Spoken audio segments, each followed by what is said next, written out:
Signing a document is something we all take for granted, but processing paper records can be inefficient, and in today's COVID world, it may not always be appropriate. As ever, there is an IT solution, which is the topic for today's chat with Chris Shaw. Hi Chris, I understand that you've recently worked with Castles and Coast Housing Association to implement electronic signatures on documents. Perhaps you could start by explaining the software used and what it has been used for.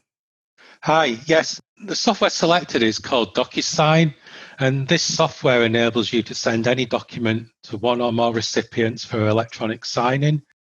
You can also send documents in a certain order, e.g. where you need multiple signatures from different people.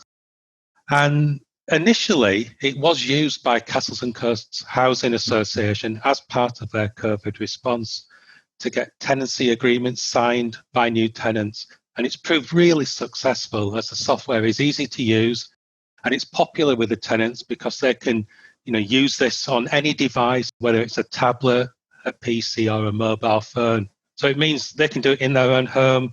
They don't have to travel to the office to sign.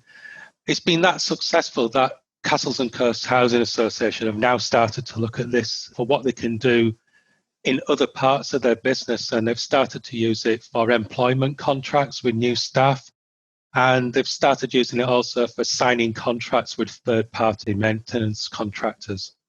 So what benefits have Castles and Coasts seen from the new system? The key thing is it's just much quicker for them.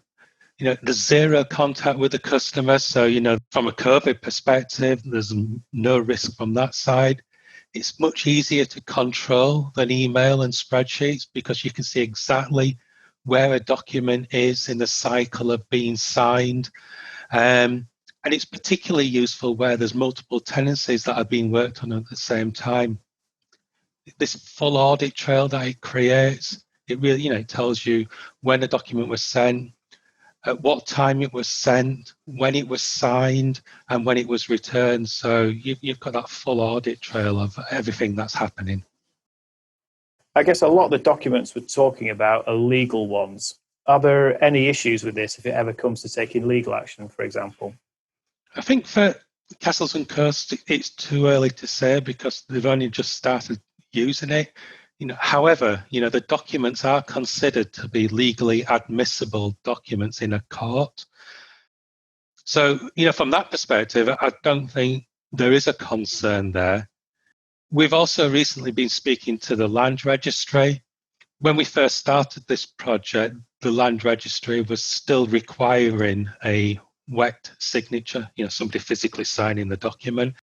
But they've now advised that land registry transactions can be done electronically using a system like DocuSign, as long as the solicitor who's involved in this process is using that same system. Chris, thanks very much. That sounds like a great solution. If you'd like to know more about how such a system could work for your organisation, you can get in touch via our social media channels or website, shawsea.co.uk.